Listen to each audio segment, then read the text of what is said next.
Okay, good afternoon and a very warm welcome to everybody joining our session today, which is around supply chains in action. This is the first session of our four-part series.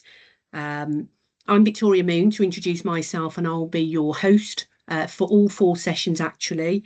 I'm based out of the UK and I am the European Sustainability Leader here at Bureau Veritas. Really pleased to see so many of you able to join us today. I joined BV just over a decade ago, and I think the special element is being surrounded by and working with expert colleagues around the world, in fact, but also with partner organisations. And we have a super example of that with some colleagues and some partners who joined today. So what are we going to do? It's going to be a little bit different to a traditional webinar. It's more of a roundtable panel discussion. The guys that you see here, and welcome to our presenters, they're going to share their own direct experiences with you. Requirements in this space are often complex. They're certainly changing, and we're going to go into that. And it can cause some confusion. So we hope to be able to help to unpack that and have some open discussion. We are recording the session, so you'll be able to listen on demand, as we say, and also share with colleagues. After the session, we will share a white paper document, which we think you'll find quite interesting, so some written key takeaways to summarise the discussion. And we will mute microphones during the discussion, but at the end, we will leave a good amount of time to take as many questions as possible from you guys. So please do use the Q&A function. At the top of your screen, you'll see a Q&A. It's not the chat function, but please do use that. And I'm going to try and get to as many of those as possible. So without further ado, I'm going to introduce or allow our speakers, in fact, to introduce themselves. Colleen, welcome, please. Thank you, and hello everybody. It's a delight to be here, and actually, to be honest, it's lovely to have Vicky moderate. I normally find myself in her position. So my name is Colleen Theron. I am a tri-qualified lawyer, and I'm the founder and CEO of Ardea International, and we are an international specialist consultancy specializing business human rights and sustainability, and it's an absolute delight to be here today with BV. We've worked hard with Vicky and Lauren and others in the background to get to this place, so I'm looking forward to the conversation. Thanks, Vicky. Good to have you here, Colleen. Thanks so much. Lauren, please introduce yourself. Thanks, Vicky. So afternoon, everyone. So my name is Lauren Hyatt, Senior Sustainability Consultant at Bureau Veritas and Registered Environmental Practitioner as well. So I spent the last 5 years in consulting, working with organisations such as in the retail space, technology, real estate and aviation, very much helping them to navigate the regulations that you see at the moment. So climate-related disclosures, Corporate Sustainability Reporting Directive, and actually the reason we're here today as well, the Due Diligence Directive as well. So happy to be here today. Lovely collaborating with Ardea as well. So we very much want to take you through what due diligence look like, how you build a robust framework, and also how you approach that practically as well. Super, Lauren. Thanks for joining us. And last but certainly not least, Rory, please introduce yourself. Thanks, Vicky, and good afternoon, everyone. I'm Rory Oak. I'm a senior consultant with Ardea International. I'm a lawyer by background, and I've been working with Ardea for just over 6 years now. And my work focuses on all aspects of human rights due diligence, so supporting clients to put the requirements of international due diligence standards as well as the law into practice. So, of course, very excited about this topic and this series, and very happy to see so many of you joining as well. Super, thanks, Rory. So without further ado, you've met our speakers. They're going to be available to take some questions at the end, but we're going to get straight into the discussion actually. So Ardea, I'm going to come to you with a question. The legal and the voluntary landscape, it's not staying still, is it? We're getting quite used to this thing. But what does it look like now, and is it driving meaningful change? Or is this just more layers of reporting? Yeah, so to tackle the first part of that question, when it comes to supply chain due diligence, there's basically the two key voluntary frameworks in the UN guiding principles and the OECD guidelines. And these two together provide the recognised global standard, if you like, and a practical framework for how organisations can identify and address supply chain risks through due diligence. And then over the past decade or so, there's been a real shift of moving from voluntary guidance to mandatory compliance frameworks in both domestic and EU legislation. So at a national level, we've got laws like the French Duty of Vigilance Law or the Swiss Ordinance on Conflict Minerals and Child Labour. And then we're seeing even more significant shifts at EU level, where we have the Corporate Sustainability Due Diligence Directive, or the CSDDD. So that was adopted back in 2024 with the phased application coming from 2027. And that brings in a new legal obligation for businesses to conduct due diligence across their operations and their chain of activities, as well as bringing in quite significant liability implications for businesses as well. And then on the CSRD side, the Corporate Sustainability Reporting Directive, which came into force way back in January 2023, but also has a phased application, which has been slightly rescoped over the last year. And although that's primarily a reporting law, businesses do need to bear in mind that they have to have due diligence processes to be able to report effectively. And the last point, I think, with this nice Venn diagram we have on screen is that although they might not reference them explicitly, all of these laws at national and EU level at least draw on the principles of those international standards. And some, like the CS3D, explicitly references the OECD guidance and the UNGPs. So that really means that what used to be a voluntary best practice is now actually being embedded into law on a larger scale than we've ever seen. It's not a nice to do anymore, hey Rory. It's kind of, Exactly. There's some weight behind it, and it shouldn't be the reason that people listening are doing these things, right? Because we're talking about a very sensitive subject, but it has kind of helped with the momentum, although other things have moved. Lauren, do you have any thoughts on this point? What would your view be? Yeah, so as Rory rightly mentioned, the landscape is changing rapidly around mandatory requirements. So we're seeing a rise of legislation across the European Union, but also its member states as well. And we do have those pieces of guidances. I think what I very much want to touch on is whether it's meaningful change or whether it's just extra reporting. So I would say, and I don't think we should hide the fact that the reporting burden is real for businesses and it has been vocalized. It's part of the reason why we had the Omnibus simplification package back in February 2025. Part of that was because businesses were somewhat struggling or challenged with the amount of data collection and the amount of work that had to be put in and time and resource.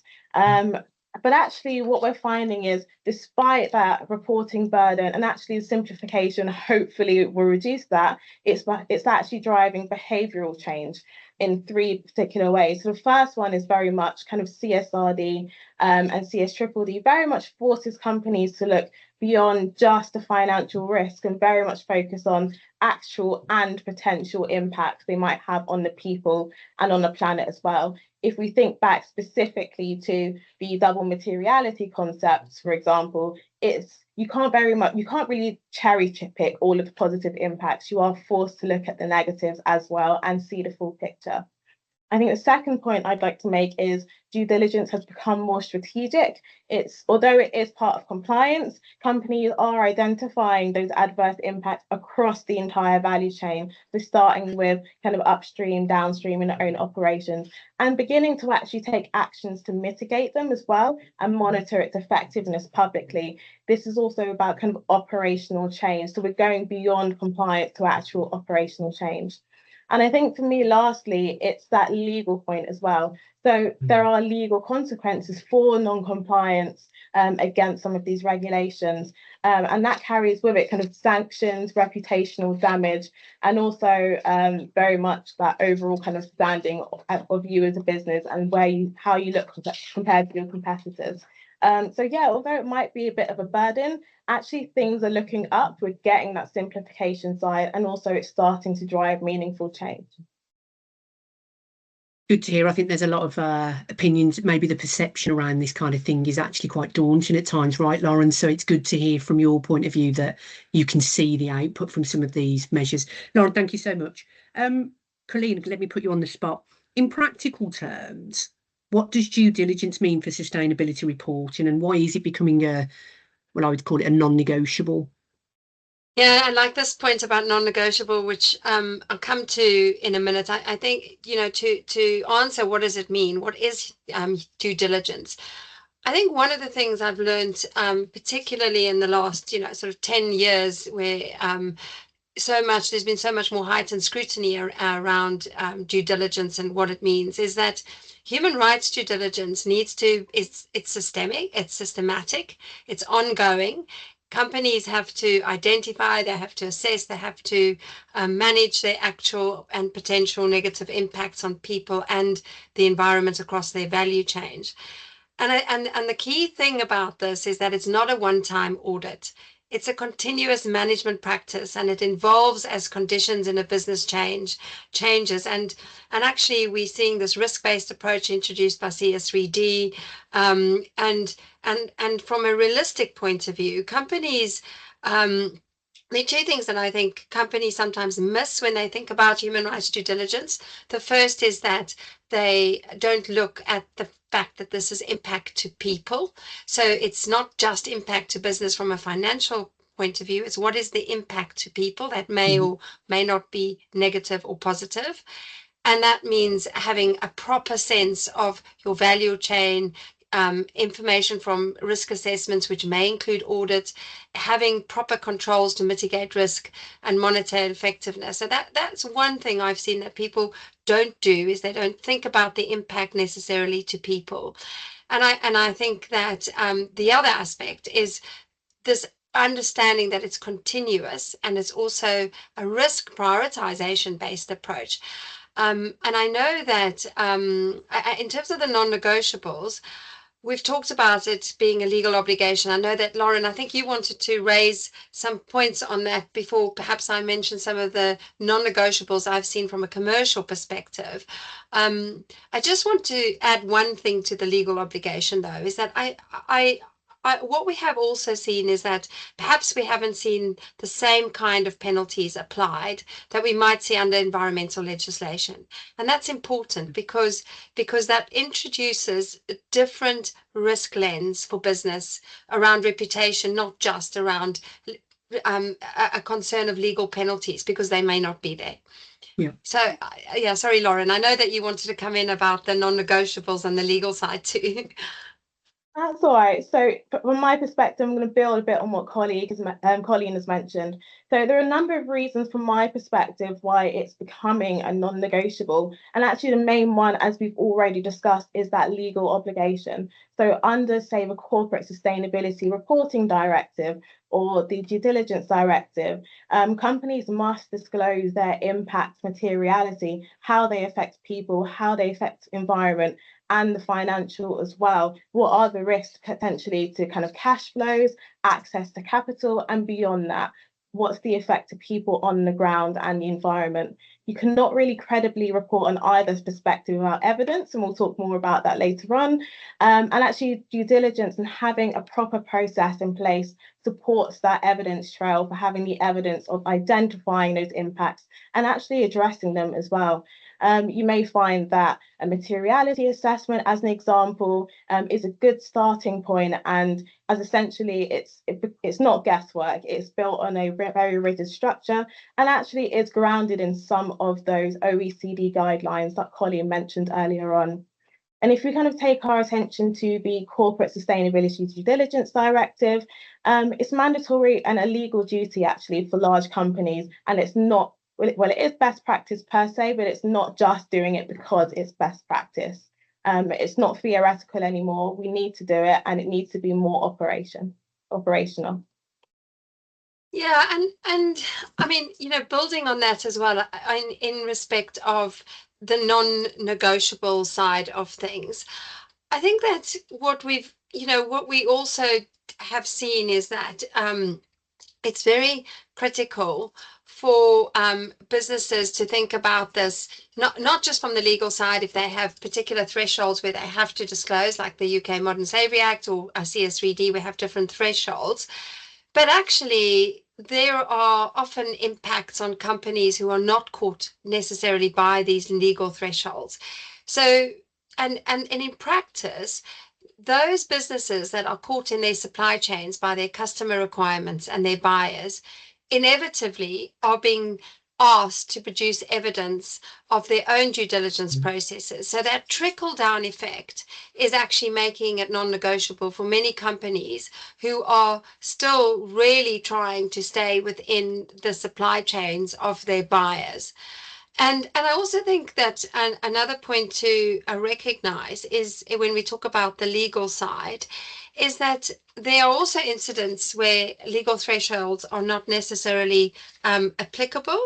And for example, the EU Forced Labour Direction, the EUDR, they make due diligence a non-negotiable regardless of a business's size. So those are just two other lenses, I think, to add to this discussion on reporting and the non-negotiables from both a legal and actually a commercial point of view.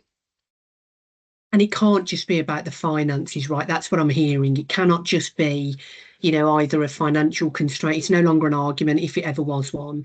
But also there's pressure. What I'm hearing is there's pressure coming from consumers, people like you and I, to say, actually, it's about what you're doing, but it's about who you're working with as well. And I want to see that. I want to see the evidence. And it's going beyond, that kind of EcoVadis type top level and then going into more detail. I think it's a really important point. Lauren, I want to circle back on something, and it's kind of linked to what yourself and Colleen have talked about. In your own experience, what is the strongest commercial argument around investing in this due diligence process, and why is that? So from my experience, there are three main points that I can think of. So compliance and market access being the first one, investor confidence being the second, and also the cost of prevention versus cost of failure. And actually, I'm going to go into those a tiny bit more. So when we think about compliance and market access, the Corporate Sustainability Reporting Directive and the Due Diligence Directive are becoming pretty much baseline compliance requirements for doing business in the EU.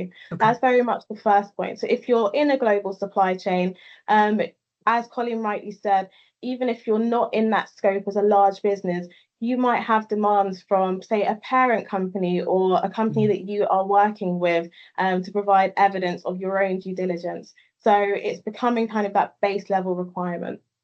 If you think about investor confidence, having kind of a materiality assessment or having that kind of OECD process for identifying the negative impacts you have on people and the environment is now central to capital allocation.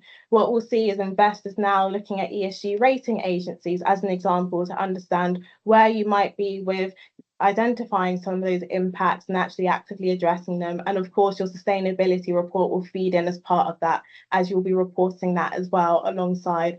Investors very much want credible, decision useful data, and due diligence is pretty much some of that foundation as well. And the last point I very much want to touch on is that cost of prevention versus the cost of failure. So environmental or social incidents can halt projects, as an example. It can trigger litigation. It can have impacts to reputation. And actually, proactive due diligence system is a lot cheaper than trying to remediate afterwards, after the fact, or after you've had a problem within a supply chain. And that's not to say you will never have an issue having a system in place, but prevention is probably better than cure in this particular example. So I think, kind of to summarize, ultimately due diligence is not just compliance, it's strategic capability that reduces and strengthens your resilience. So I encourage those who are in charge kind of pushing due diligence forward, very much see it as a value driver to your business, something that kind of protects that license to operate and unlocks kind of capital and additional contracts. And we saw a bit of that, didn't we?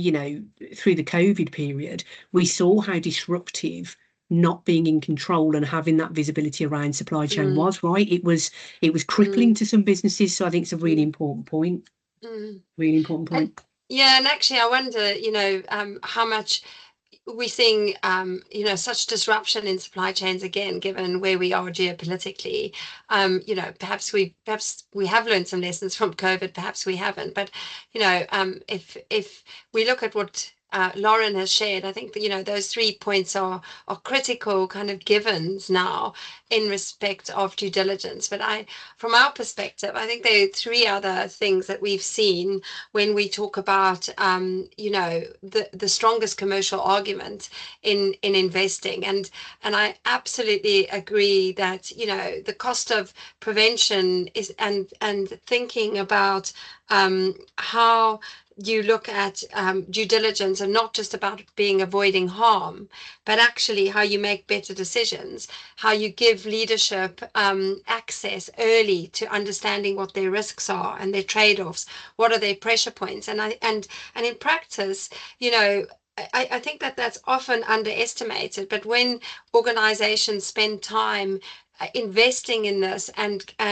really understanding about the value aspect, not just the compliance aspect, they do get those trade-offs on, you know, protecting their margins, making themselves best in class. And I think the other 2 points, perhaps just if I can, Vicky, add to what Lauren had said is, you know, I often think I've mentioned this earlier, but companies often underestimate their indirect exposure to these requirements. And what I mean by that is, you know, we know that those companies that are falling within CSRD, falling in within CS3D, are scrambling about a bit and thinking how maybe not so much for CSRD because it's been on the books longer and people are prepared for longer.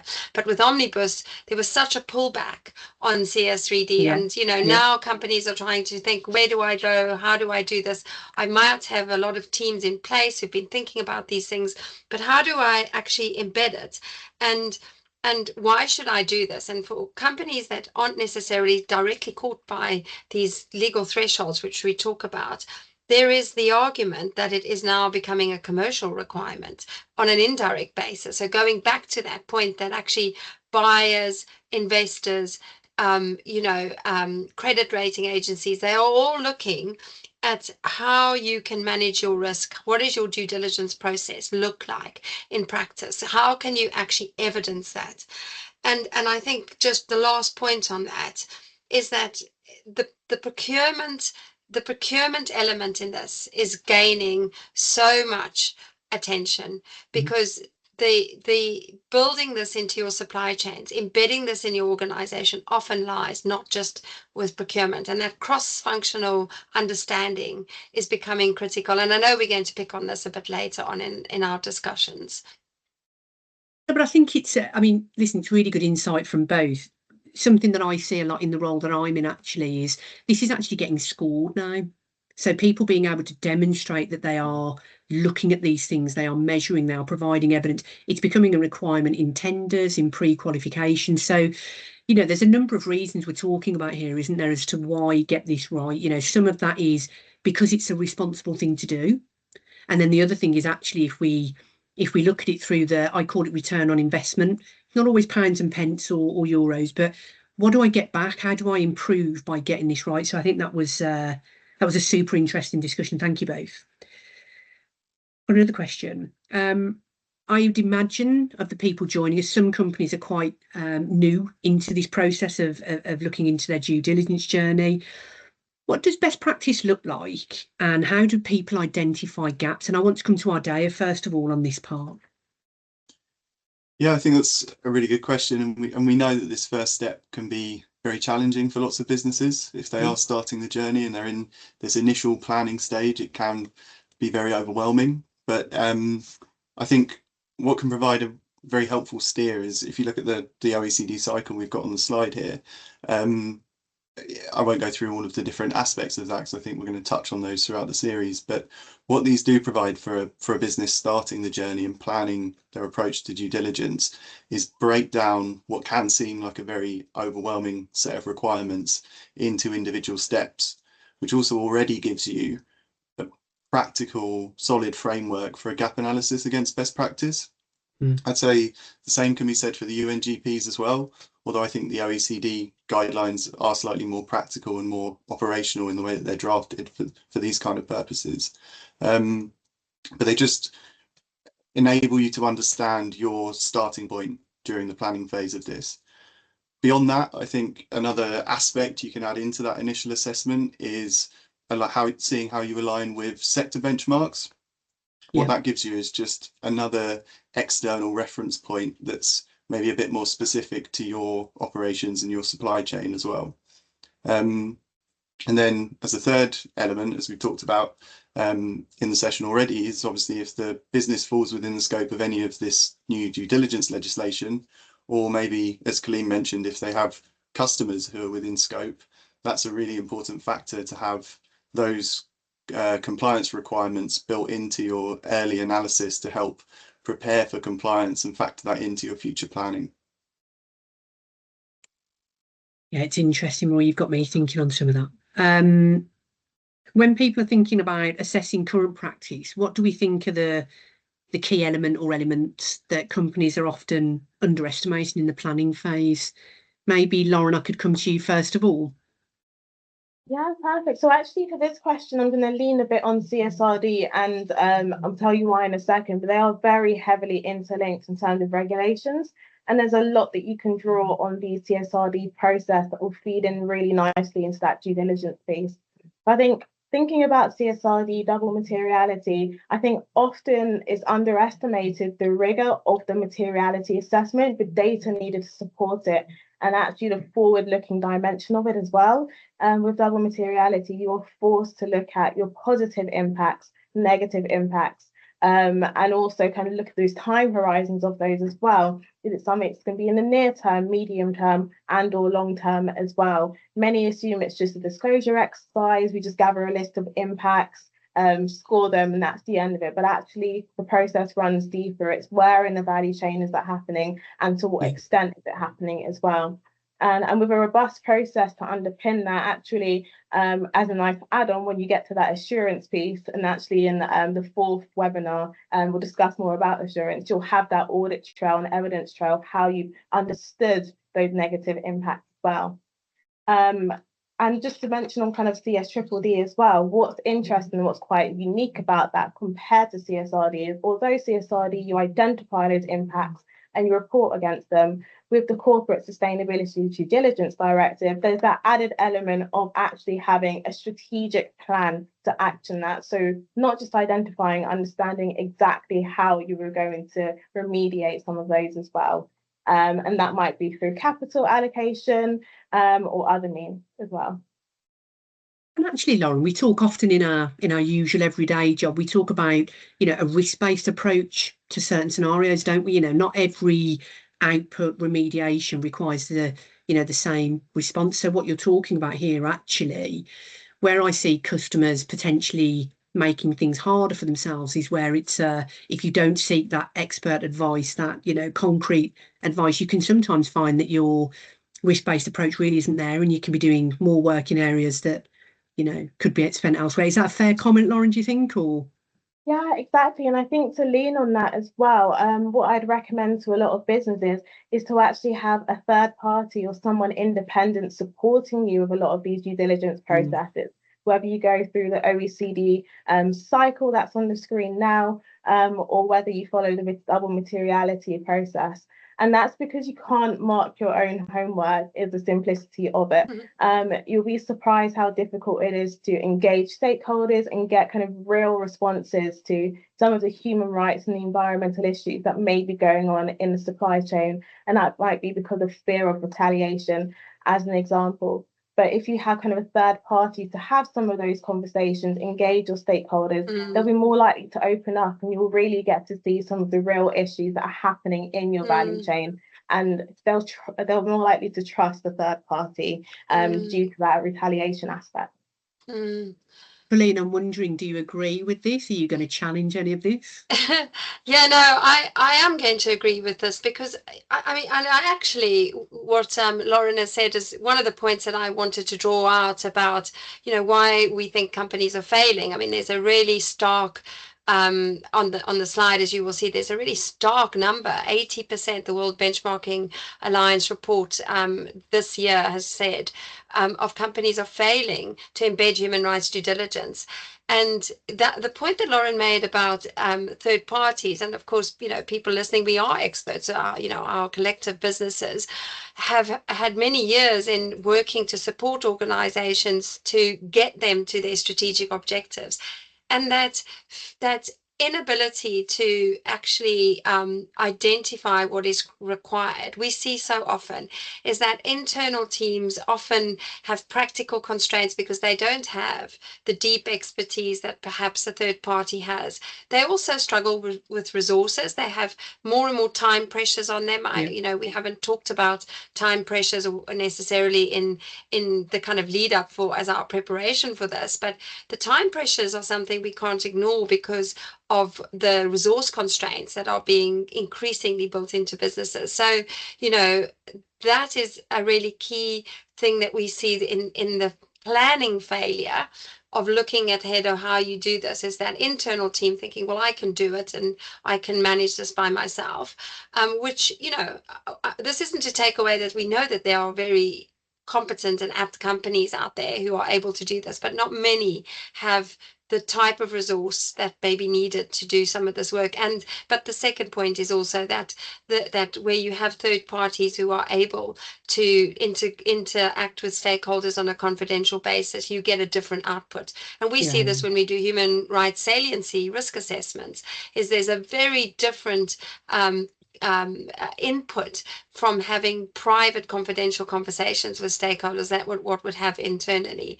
I mean, the other, just very quickly, conscious of time too, Vicky, the other points about, why are we seeing companies not necessarily knowing how to embed human rights due diligence? What are these constraints? I really think they underestimate what is needed in evidence-based data. And they don't know how, and they don't often know how long it takes to get the right evidence from across different functions in business. And a good example of this is when you read modern slavery statements, for example. There are benchmarks around statements that exist. And when you go into due diligence and risk management disclosure, it's very lightweight. And if you really unpick that, if you work with businesses to understand why their disclosures may be so weak, it's because they don't actually have the processes, or they may have the processes, but people don't know where to get the information internally. Okay. So I think that's another point. And the very last point around why I think that companies are struggling with implementing human rights due diligence is a failure to embed it into governance structures. Absolutely. There needs to be more discussion around human rights accountability at a corporate executive level. There needs to be strengthening of human rights governance procedures. That's not just, we'll have a cross-functional group. What are the terms of reference? What are the reporting? What's the internal structure? What does that look like? So those are just some insights from what we see as real challenges for companies in this space. And Colleen, you can feel how passionate you are when you talk about this thing. It's brilliant, because ultimately what we're all talking about here is people, right? We are talking about people. So when you talk about this has to be in the governance at the highest possible level, I mean, I couldn't agree more strongly. Thank you all for sharing the thoughts. So I'm confused. Do we start inside out with internal self-assessment, or is it outside in using external benchmarks? Which works better? Lauren, let me get your thoughts on this first of all. So I think from my perspective, a hybrid approach is a good approach, but very much start kind of inside out. Begin with an internal diagnostic against the OECD 6 steps that we looked at previously, looking at CSRD and CSDDD disclosures to understand what are the obligations, where do you have the gaps, what processes do we need to review and potentially update. Then maybe validate using external benchmarks, using sector-specific indices, understand where you should be, what does best practice look like for your sector, and equally, what is investor expectations as well? What are they expecting of us when it comes to that due diligence piece? And I think that's kind of key, really. You may even want to review how peers are addressing it, just for inspiration. Have a look at the sustainability reports that are out there. Those who are keeping up with CSRD and other regulations will know that there is a platform that CSRD EFRAG offers, with various sustainability reports. Have a look through those, understand how your peers are starting to address some of those due diligence questions as well. And also another point is you need internal buy-in and a realistic action plan before you can start chasing kind of best practice and those external scores.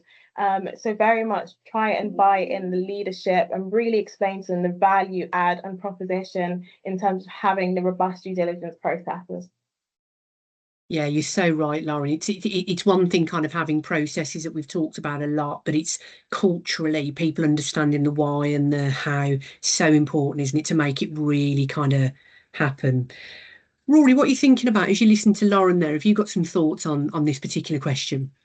Yeah, I mean, I completely agree with your points, Lauren, around the hybrid approach being the best way to tackle this. There's maybe a couple of supplementary points from our experience as well. I think one thing is around that internal assessment. I agree. I think that's really essential to understand your business's specific governance and policies and how decisions are made at the outset of this process. But on its own, I would say that that internal review definitely has the potential to overestimate your maturity. So that's something to bear in mind. I think to steal Lauren's phrase from earlier in terms of marking your own homework, but also because business, when they're doing it internally, I think will naturally tend to assess what they've designed and not necessarily how it performs in reality. So how that process actually plays out when it's really tested. I think that's why we also put an emphasis on having that outside in lens, you know, the external benchmarks, stakeholder expectations, peer companies. Those give really valuable signals as well, because they highlight where the business might be exposed, especially when it comes to the supply chain, and where assumptions about the effectiveness of your controls that you have in place might need to be challenged based on what other external stakeholders are looking at. And just as a final quick point on this, I think when it comes to, regardless of what approach you take, I think it's really important to bear in mind what the objective of the exercise is. And the objective isn't to score well across every benchmark, whether it's internal or external. It's to actively seek out those weaknesses to enable you to then focus effort where failure would have the greatest impact. I mean, it's really clear, isn't it? I think within that, for me at least, it's very clear there's some really good tidbits there to say, you know, focus here, think about it. So I think that's very useful. What we're going to do, thank you very much, everyone. We are going to go into a couple of examples next, but just before I do, just a reminder to our audience, you have your Q&A function. If you're thinking about, maybe you've got a clarification question, please do use your Q&A section, and we're going to come to that when the guys have gone through a couple of real world examples. Okay. So I think I'm going to come to you first of all, Lauren. I was thinking about construction actually, and it's got often got complex value chains in my own experience. How would a company in this sector approach due diligence? And maybe this is an example that can help us visualise some of your thoughts. Thanks, Vicky. So first, I very much want to touch on the value chain example that you can see on the slide just here. As part of understanding your due diligence, you very much need to understand what happens upstream, your direct operations, and also downstream as well, and sometimes end of life. And actually a good practice and a good way to start this is not to completely reinvent the wheel. Time and time again, we see companies sit there as if it's a creative writing exercise, trying to imagine and draw nice, pretty diagrams of what their value chain looks like. There are a lot of resources out there to start you on your journey. And actually one of my favorites is the Task Force for Nature-Related Financial Disclosures, or TNFD. They have vast amounts of sector guidance. And in every single piece of sector guidance, there is an example of a typical value chain. The one you can see on the diagram just here relates to construction, and you can see there's kind of an average of what it looks like. You can change where you want to put yourself. Is your direct operations actually the upstream, or is it the downstream? Tailor it to your needs. So just to bring your attention to that first. But in terms of how a company in that sector would kind of address due diligence, we do have quite a few case studies on this, but one of my favourites at the moment is a holding company that we're working with. We have kind of 8 subsidiaries in the construction and construction materials sectors. And we've supported them with a double materiality assessment. It's the first time that they've done this sort of exercise. And this process was very much a turning point for the business and for leadership. It's very much forced them to ask deeper questions about what are their impacts, and actually moving from beyond the financial perspective. So what are the opportunities that we can generate from kind of environment and people, and what are the financial risks? We've moved from that and we're very much thinking about impact.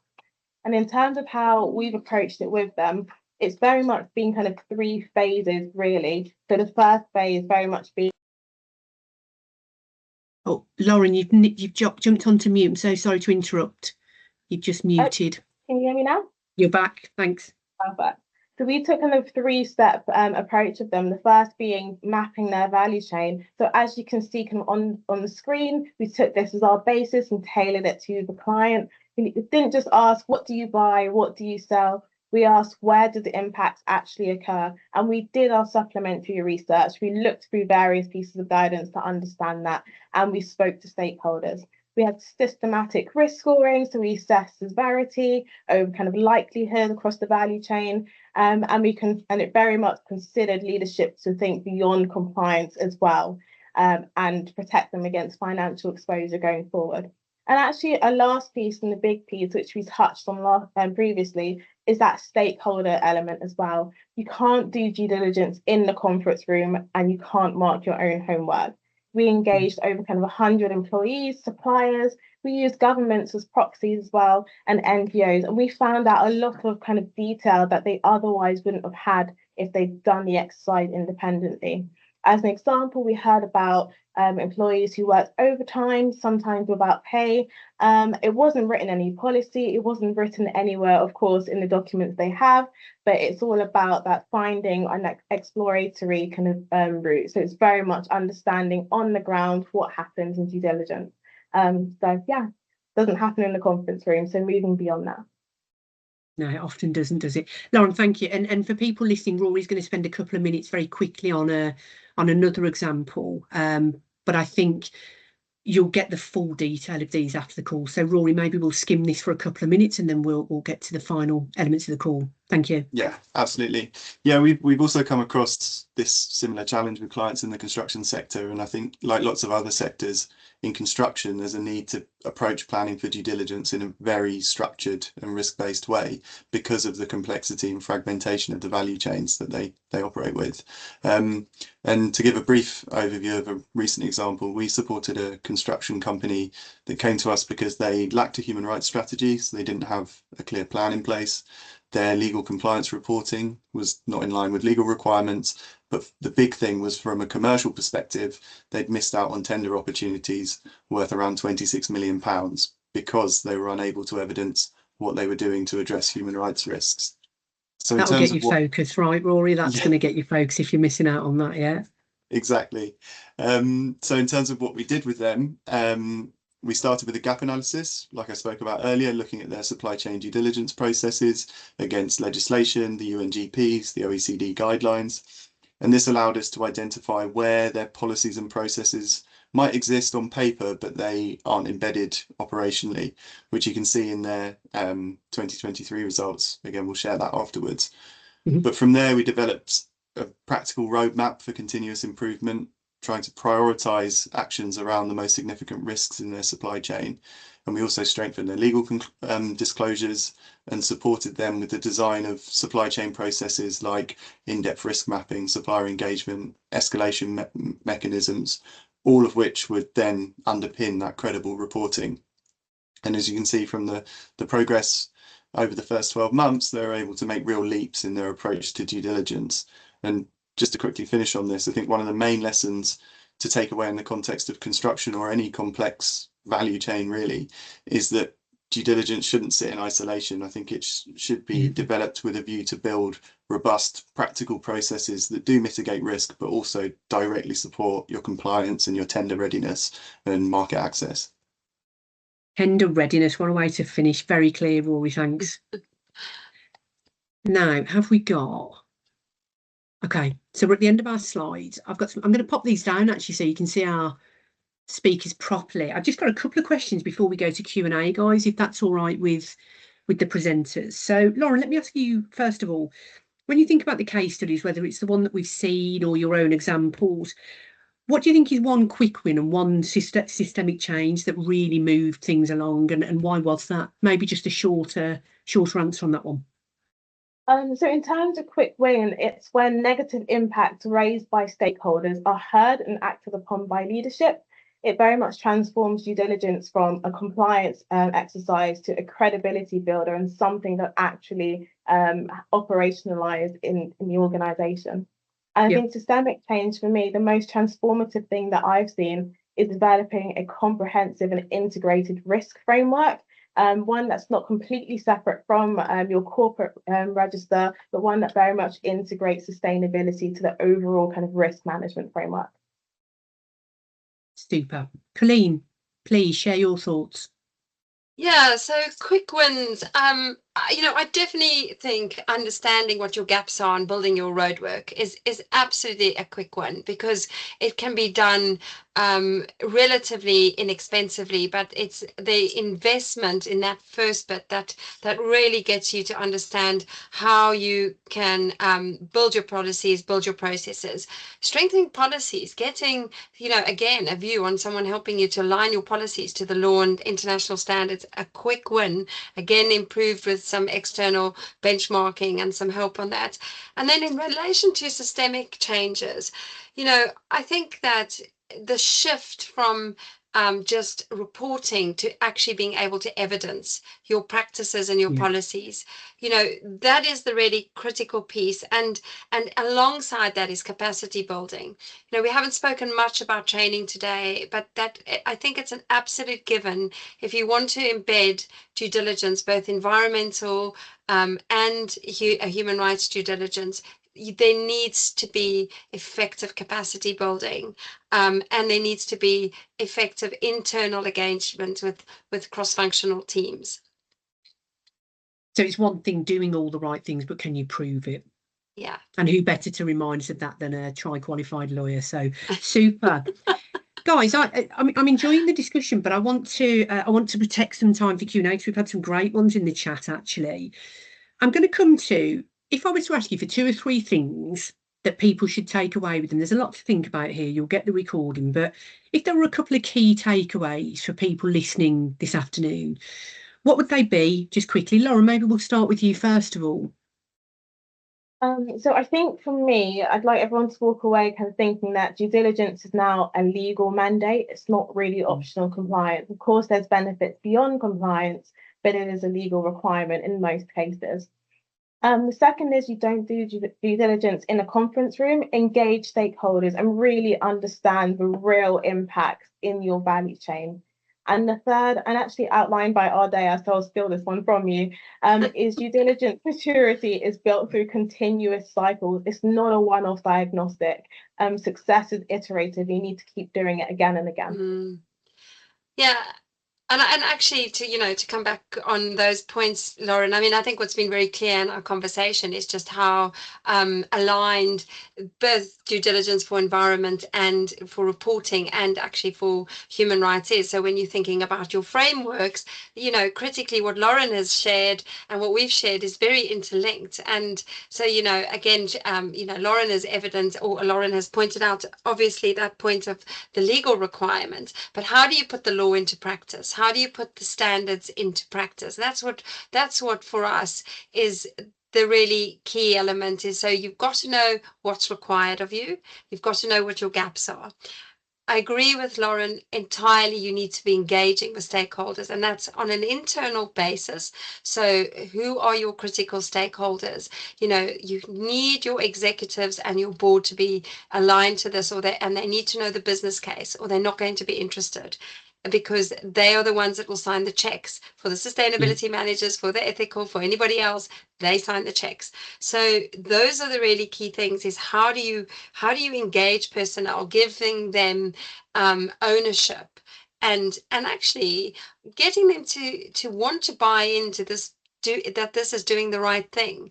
I think that's another thing that we forget to talk about. This is actually about doing the right thing, both for environment and for people. And then lastly, how do you demonstrate the value of your plan? So that return of investment piece is really key. I mean, Rory mentioned the construction case we did, but there's one other element to it, is in terms of the work we did with them in relation to their policies, meant that from a benchmarking point of view, on their human rights benchmark, external benchmarks, their score went off the radar, including the EcoVadis one.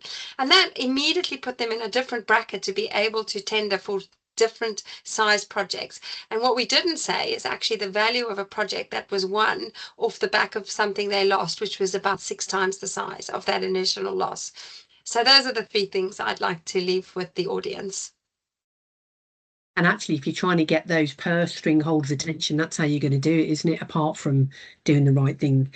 Guys, what an awesome discussion. Amazingly, right on time. We've left a good solid 10 minutes for some questions. So unfortunately, you need to stay in the hot seat because we've had some great questions through, and I'm going to try and get through as many of those as I can. If I don't get to your question, we will follow up in writing with a full response directly. So let's try and do that, and then we'll close promptly on the hour. One of the questions, Ardea, I'm going to come to you for this one actually, because it's quite a direct one. Who should own due diligence, sustainability, risk, or compliance? I'm happy to Do you want to jump in on go, this one Rory? first. Yeah. And I can weigh in. It's a good question. Yeah, I think, you know, Colleen touched on the importance of getting buy-in from different people from a internal governance perspective, but I think also on a very practical level, due diligence is inherently cross-functional, and you need different people feeding into it just because of the practicalities of who's engaging with your suppliers, who's managing internal risks that you have to be conducting due diligence over. And it will vary from company to company in terms of who primarily owns it or who it might be shared between. I think, for example, the sustainability personnel can drive strategy, and then if you have a risk department, they can integrate it into the broader enterprise risk management. Obviously, compliance and legal handle the compliance and legal aspects. But I think the best approach, in our experience from the companies that we've seen doing this really successfully, is a joint ownership model with clear accountability and coordination that, you know, has that board buy-in supporting it as well. If you have governance structures like a cross-functional working group or something like that. But yeah, to answer it, I think a joint ownership is really the most effective thing we see. With accountability, that's the important bit, isn't it? Is everybody's clear what's expected and you're going to measure it. Yeah, Colleen, sorry. Yeah. No, I don't have anything to add. I think Rory's very succinctly summarised that. All right, super. Lauren, somebody's asked, our value chain is global and it's very complex in a lot of ways. How can we map it effectively? Any tips? I think the first thing is to understand your company's boundaries. So that's quite a relatively straightforward one that can come from the scope of your financial reporting and just understanding who your subsidiaries are. So that's the first port of call, understand your scope and boundary. Thereafter, it's looking at what happens upstream, what happens in your own operations, and also what happens downstream. It tends to be easier to start with your own operations. But I think everyone, for the most part, should know what happens in their own in their own office building, as an example.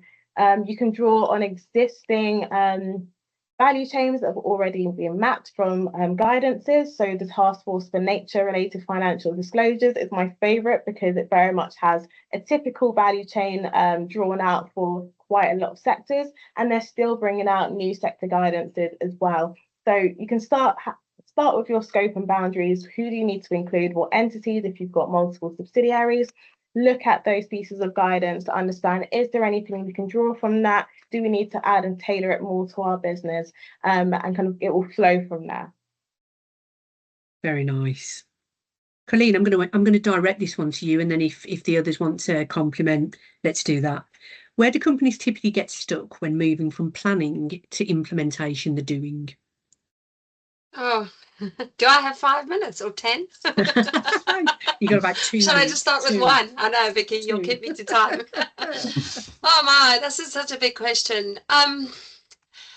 I think that typically they will get stuck when they don't have direction on actually what it is that they want to achieve, and that where there's no proper ownership in the business. So, you may have someone who's been given the task but hasn't actually been given the authority, and so therefore can't take things forward.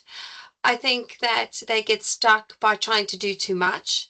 I really think, CSRD, the regulations, they always talk about scope. All law puts things within a scope, comply and explain, for Companies Act, we know that. So often it's a question of being overwhelmed and not necessarily breaking things down into a really practical steps.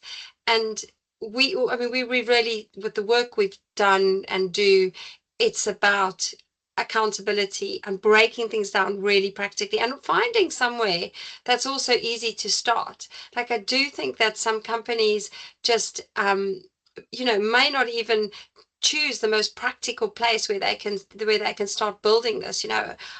Piloting how you build things is effective as well. It doesn't take away from what you're doing. So I'd say I also think get stuck on capacity building because they don't train people to know what to look for and what to do. Capacity, totally. And there's a saying that comes to mind: one can't boil the ocean. So for fellow Brits on the call, trying to do everything often ends up doing nothing very well, actually. Indeed. Yeah. All right, super. Thanks, Colleen. I'm going to go to one more question before we close up, but actually I'd like a view from each of you, just a quick, punchy view from you. How do you overcome resource constraints in the current geopolitical context? Now, that's hard to answer quickly, but that's what I would like you to do. Lauren, start us off, please. So I think for me, it's starting and thinking about the concept of proportionality. And with the Omnibus updates, actually, that's been embedded into the updates of CSRD and CSDDD. It's taken from the kind of financial sphere. But what we mean by that is it allows companies to look at their requirements and be a bit more flexible in terms of your circumstances. Do you have the right skills, the right resources, and the right competency as well? So it's being able to assess those and think, can we do this, and can we do it in a way that creates decision useful information for our stakeholders? So that's the very first port of call. And if you can't do that, you can actually explain and create a roadmap as to when you will get to that goal. Thank you, Lauren. Rory, have you got a view on this one? I really like that point, Lauren, which is why I'm gutted you used it first. But I definitely agree with that. Phasing implementation and doing things pragmatically if your hands are very tied from a budget perspective. One other thought I had was around collaborating with industry initiatives and multi-stakeholder platforms. Sharing the cost and being able to do more with less by collaborating with others in the industry. And I think often that's overlooked because people are very focused on this as a compliance, reputational, legal issue for us. But actually, if you do some research and engage with some of those initiatives, you might be able to get more done. Colleen, is there anything else you can add to this that the guys haven't already covered? Yes, of course. Always, always. Always. Just one of the things I really think that people don't often do is thinking a little bit out the box, being slightly innovative as to business needs. And the example I want to put in relation to resources is that we know that companies work in departments. Sustainability is given a budget of X, HR is given a budget of Y, compliance and risk has a budget of X. Because of the cross-functionality of what is required to do effective human rights due diligence or environmental due diligence, there should be questions around how do you share these budgets? How do you look outside of what you have? And I feel like that when you're dealing with the kind of challenges that we see today is something that's really practical for companies to maybe take away and say, well, actually, collectively, what could we what resource do we have to be able to build our frameworks that we know we need either for law or for best practice. Yeah, it's getting out of lanes a little bit, isn't it? It's coming out of Yeah. our lanes and looking up a bit. Guys, the time has flown today. I'm going to close the question answer. I know I've missed a couple. I'm very sorry. We will come back to you in writing, I promise. I want to take a minute to thank everybody for joining. We hope we've given you some things to think about and some ideas. Colleen, Lauren, Rory, thank you so much for sharing your insights. It's been a pleasure to be your host for this afternoon. Final reminder, we will share a copy of the call recording after the session. You'll also get the written key takeaways, so you can hopefully talk about that inside your business. And we also have a really interesting white paper that you get as a thank you for joining the first session. But this is one of 4. Okay, so the next session is on the 25th of February. If you haven't already signed up at the same time, straight after this email, our marketing team will send a link that you can join for session 2, and that will be with David Croft. And again, Colleen and Rory join us, and it's at the same time. So do look out for that, and we really hope to see you at session number 2. I'd like to wish everybody a safe day ahead and see you next time. Thank you. Thank you, Vicky, Thank for you. hosting. Have a good day. See you, everyone. Bye-bye.